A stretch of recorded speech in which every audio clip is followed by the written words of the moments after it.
오늘 우리가 함께 나눌 말씀은 누가복음 6장의 말씀입니다. 누가복음 6장에서는 예수님께서 제자들 중에서 특별히 12명을 선택해서 사도로 세우시는 것과 그들에게 주시는 가르침이 주된 내용입니다. 12절과 13절의 말씀입니다. 이때에 예수께서 기도하시러 산으로 가사 밤이 새도록 하나님께 기도하고 밝음에 그 제자들을 부르사 그 중에서 12를 택하여 사도로 칭하셨으니. 누가복음에 자주 등장하는 단어는요, 성령과 기도입니다.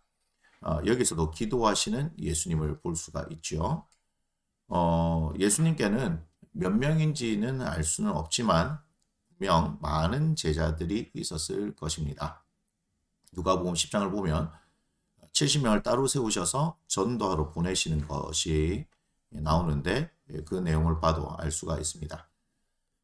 그런데 그 많은 제자들이 있는데 특별히 12명을 선택해서 사도로 세우셨다.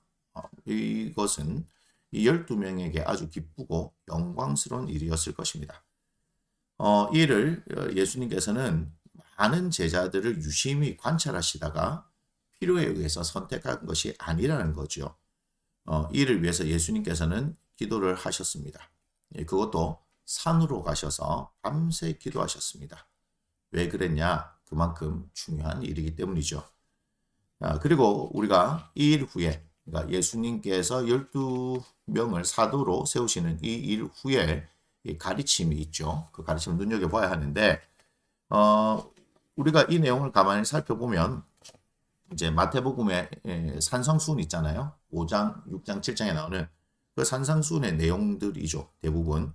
그런데 누가복음에서 이제 기록한 내용들 있잖아요. 그 내용들을 이제 20절부터 나오는 이 내용들을 12사도들과 한번 연결시켜서 생각을 해 보셨으면 좋겠습니다. 자, 그래서 이제 20절에서 26절, 27절에서 38절, 39절에서 45절, 46절에서 49절에 이제 네 부분이 나오잖아요. 이제 네 부분의 이렇게 가르침이 나오는데 이 한 부분, 한 부분, 한 부분, 한 부분, 이 한 부분들을 여러분들이 이제 한 줄로 한번 요약을 해 보셨으면 좋겠습니다. 이제 제가 예를 들겠습니다. 이게 절대적인 것은 아니겠지만 도움을 위해서 제가 예를 든다면, 자, 20절에서 26절은 뭐냐? 예수님을 인해서 고난을 받지만 그때에도 하나님은 함께 하시며 그 고난을 반드시 하나님께서 기억하신다. 예를 들면 이렇게 요약을 할 수 있다는 거죠. 또 27절에서 38절은 그 내용에 있어서 31절을 이제 보시면 될 거예요. 남에게 대접을 받고자 하는 대로 너희도 남을 대접하라. 그리고 39절에서 45절은 형제의 눈 속에 있는 티를 보는 사람은 그 사람의 눈 속에 있는 들보가 문제가 아니라 그 마음이 악하기 때문이다. 46절에서 49절은 예수님의 말씀에 순종하는 사람이 반석 위에 집을 지은 사람이다. 자, 요렇게 한번 이제 그 네 부분들이 있는데 그 한 부분 한 부분 한 부분을 여러분들이 여러분들의 말로 한 줄씩 한 줄로 이렇게 요약해 보는 것, 이게 이제 이것을 해볼 필요가 있겠습니다. 그리고 이제 이렇게 이제 요약을 하고 나면 제가 뭐라 말씀드렸습니까? 12명의 사도들과 한번 연결을 한번 해보자 이렇게 말씀드렸죠. 자, 이것도 제가 이제 한번 예를 들어볼게요. 이 네 부분을 어떻게 12명의 사도들과 이제 연결하는가. 자, 20절에서 26절의 내용을 한번 연결시켜 보면요. 12사도들은 반드시 고난을 받는다. 하지만 그 상황에서도 절망하지 말 것은 그 상황에도 하나님이 함께 하시며 하나님께서 이들을 기뻐하시고 기억하신다. 그 다음 27절에서 38절의 내용을 연결시켜 보면 전도 사역을 하면서 어떤 사람을 만나고 대하든지 이런 자세가 뭐였습니까? 남에게 대접을 받고자 하는 대로 너희도 남을 대접하라 하는 이런 자세를 가진 것이 필요하다.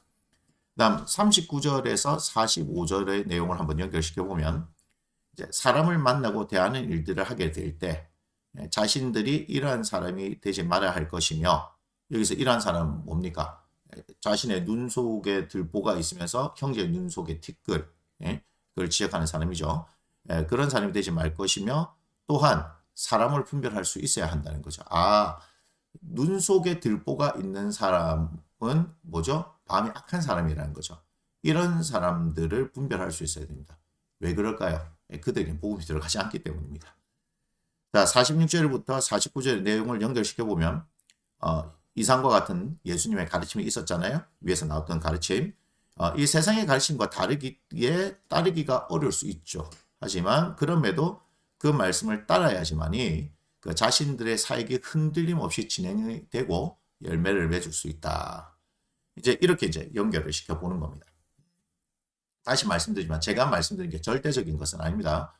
도움을 드리기 위해서 말씀을 드린 거고요. 자, 이렇게 연결시켜 보면 이제 전체를 통해서 나에게 주시는 메시지를 분명히 들을 수 있다는 겁니다. 자, 그래서 여러분 중요한 것은 뭐냐? 오늘 누가복음 6장에서는 제자들 중에서 12명의 사도를 따로 부르셨고 따로 부르신 이들에게 물론 제자들에게 주시는 가르침이시지만 12명의 사도들에게 주시는 가르침 이것과 한번 연결시켜 보는 게 중요합니다. 그래서 뭐가 중요해요? 네 부분으로 나오는 이 가르침을 핵심을 여러분들이 이제 뽑아내는 것 그리고 그 핵심과 12명의 사도들을 연결시켜 보는 것 그렇게 연결시켜 보면 이제 누가복음 6장의 전체가 무엇을 말하는지 알 수 있다는 겁니다. 그러니까 그것 자체가 그죠? 부분들을 한 줄로 요약해내는 그것 자체가 묵상이 될 것이고 또한 12명의 사도들과 연결시키는 것이 이제 묵상이 될 것입니다. 아무튼 이제 이런 상황에서 오늘 말씀을 묵상을 위한 도움을 한번 드려보자면 두 가지로 한번 보겠는데요. 첫 번째가 뭐죠? 기도기죠. 기도. 예수님께서 기도하시는 모습을 통해서 나에게 주시는 메시지가 무엇이냐. 그래서 나에게 기도란 무엇인가 한번 여러분 묵상해 보시면 좋겠고요. 제가 오늘 이제 누가복음 6장에서 했던 이 작업 있잖아요. 20절부터 49절까지 네 부분의 말씀을 한 줄로 요약해 보시고 이 내용들을 12사도들과 한번 연결시켜 보시기 바랍니다. 그리고 나서 나에게 한번 적용시켜 보는 것 이것을 오늘 하셨으면 좋겠다라고 말씀드리면서 누가복음 6장의 말씀을 마치도록 하겠습니다.